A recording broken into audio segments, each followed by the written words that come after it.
Hari ini adalah hari penantian yang sangat dinantikan oleh para pelaku pasar, termasuk juga para pejabat Fed. Karena hari ini akan dirilis data inflasi yang kemungkinan juga akan menjadikan patokan bagi kebijakan Fed selanjutnya di bulan Juni. Nah, permasalahannya adalah apakah ini akan menjadi sesuatu hal yang mendorong dolar kembali menguat atau justru kembali terjebak dalam pola penurunan. Itu yang akan kita coba lihat dari sesi fundamental kali ini. Ya, data ekonomi malam ini akan tertuju kepada inflasi. Semua tentang inflasi Amerika, semua akan tertuju kepada inflation rate yang mungkin bisa dibilang basis tahunan terlebih dulu. Kita tahu bulan lalu dia sempat turun ke level 5% dari sebelumnya di angka 5,6. Dan itu cukup menarik untuk diperhatikan karena tujuan utama dari Fed adalah menekan inflasi. Tapi masalahnya adalah bulan lalu, kalau Anda berkaca kepada data bulan lalu, justru yang menjadi problematik adalah terkait dengan data inflation rate basis bulanan, di mana data saat itu bukannya turun, malah terjadi kenaikan. Dan itu pula yang akan kita lihat nanti malam. Karena data kali ini pun diperkirakan akan mengalami kenaikan ke angka 0,4%. That will be not good untuk market, terutama untuk indeks saham dan juga untuk emas. Karena kenapa? Ekspektasi terkait dengan menghentikan laju kenaikan suku bunga dari Fed atau bahkan memicu untuk pemangkasan suku bunga dari Fed itu sama sekali tidak akan tercapai kalau ternyata inflasi masih melekat atau yang disebut dengan inflasi yang cukup bandel. Nah, jadi ini yang akan kita perhatikan teman-teman. Kalau misalkan data inflasi basis tahunannya ternyata tetap di 5%, itu masih oke. Tapi masalahnya basis bulanannya kalau ternyata terlihat naik, maka itu akan menjadi masalah untuk semua market. Jadi kalau misalkan kita mendapatkan datanya katakanlah di bawah 0,4, let's say mungkin 0,2 atau 0,3, itu masih cukup bagus. Dan berarti kita akan bisa melihat dolar kembali ditekan turun, dan itu juga menjulang kepada emas, karena kemungkinan posisinya kita akan kembali melihat retest area 2047 atau bahkan mungkin 2050-an. Tapi yang jelas sampai saat ini dia masih berkutat di zona 2036, 2037, dan itu yang akan menjadi permasalahan nanti malam. Kalau sampai dia gagal untuk tembus, maka dipastikan emas mungkin akan turun di bawah 2020. Bagaimana dengan indeks saham? Dow Jones sekarang bertahan di 33.600-an, 33.700-an, tapi kalau misalkan nanti malam ternyata data inflasi tersebut malah menunjukkan data yang lebih kuat, siap-siap dia akan kembali anjlok dan itu menjadikan kekhawatiran tertentu bagi para pelaku pasar.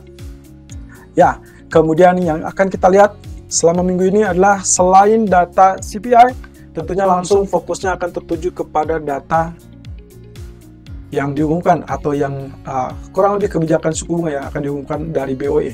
Nah, ini akan menjadi senjata tajam untuk pound selling tentunya di minggu ini.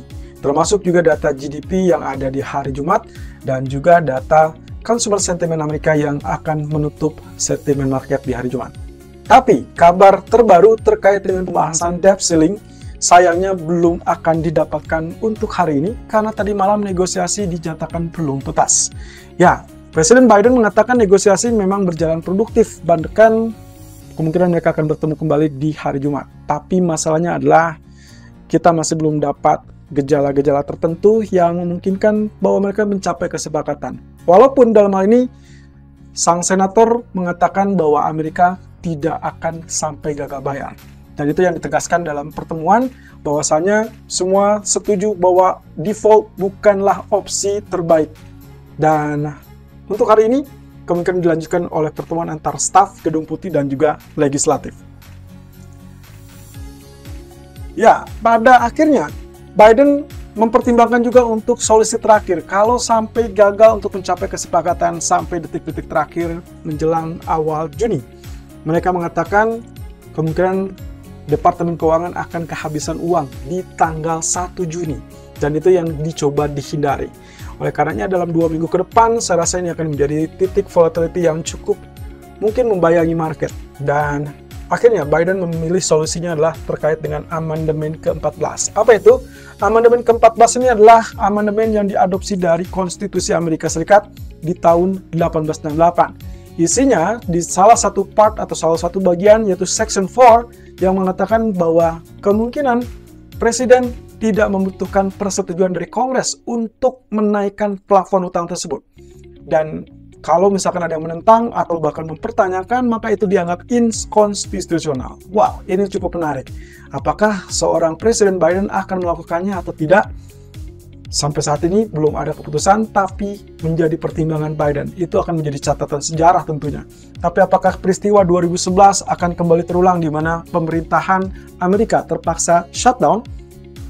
Mungkin saja kalau sampai detik-detik terakhir tidak dicapai kesepakatan. Setidaknya kunci utama sekarang ada di McCarthy dan juga Biden. Dan terkait dengan plafon utang tersebut, Moody's, lembaga pemeringkat, mengatakan bahwa inilah ancaman nyata yang semakin terlihat, yang sebelumnya tidak terbayangkan, tapi kini sudah semakin di depan mata. Ya, analis dari Moody's mengatakan bahwa mereka melihat ada 10% probability untuk terjadinya pelanggaran. Dan kalaupun ada, menurut mereka ini hanya pelanggaran kecil atau yang relatif bisa dibilang berjalan singkat. Ya, semoga saja seperti itu. Tapi kalau misalkan berdampak singkat pun, nampaknya ini yang akan membuat runtuhnya pasar ekuitas. Karena akhirnya Moody melihat ada potensi mau tidak mau bank sentral dipaksa untuk menaikkan kembali suku bunga.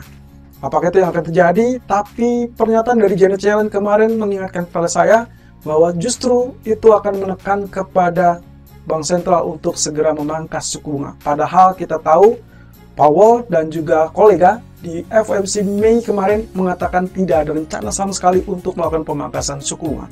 So, it's gonna be wild volatility. Hati-hati sampai setidaknya di hari Jumat, karena kemungkinan pembahasan tersebut masih tetap membayangi. Tapi malam ini semuanya akan terfokus pada data inflasi.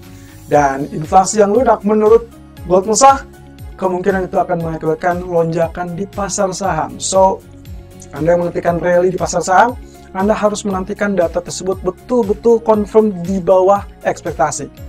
Kalau kita bicara tentang basis tahunan tadi, berarti kita mengharapkan harus di bawah 5%. Tapi kalau kita bicara tentang bulanan, kita harus berharap itu di bawah 0,4%. Apakah itu yang akan terjadi? Semua akan terlihat di malam nanti. Berita terbaru terkait dengan operator minyak dan gas di Inggris. Ternyata aksi mogok massal akan kembali dilakukan dan berlanjut selama 48 jam ke depan. Berarti hari ini sampai kurang lebih hari Jumat, sebanyak 1.200 kontraktor akan melanjutkan pemogokan. Ya, siapa saja atau perusahaan apa saja yang akan berpotensi melakukannya? Ada pegawai ataupun kontraktor dari Apache, BP, Harbour Energy, kemudian Enquest, dan Shell. Wow, ini cukup surprise. Lalu kemudian juga dengan Repsol dan Taka. Jadi hati-hati, inilah yang mengakibatkan kemungkinan harga minyak melonjak naik. Atau setidaknya ini sudah mulai tanda-tanda kemungkinan potensi untuk setidaknya merangkak di level 75 bisa saja terjadi. But at least Anda harus note terlebih dulu bahwa ini terjadi ke 48 jam ke depan. Artinya sampai hari Jumat kemungkinan dibayangi aksi mogok massal tersebut. Well, setidaknya malam nanti Anda tetap harus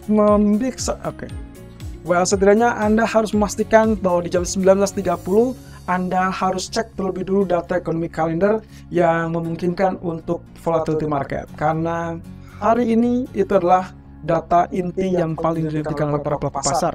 Termasuk kalau Anda berkutat dengan pasar komoditi emas. Karena semuanya terkait dengan kebijakan bank sentral, itu akan sangat sensitif terhadap pergerakan komoditi emas.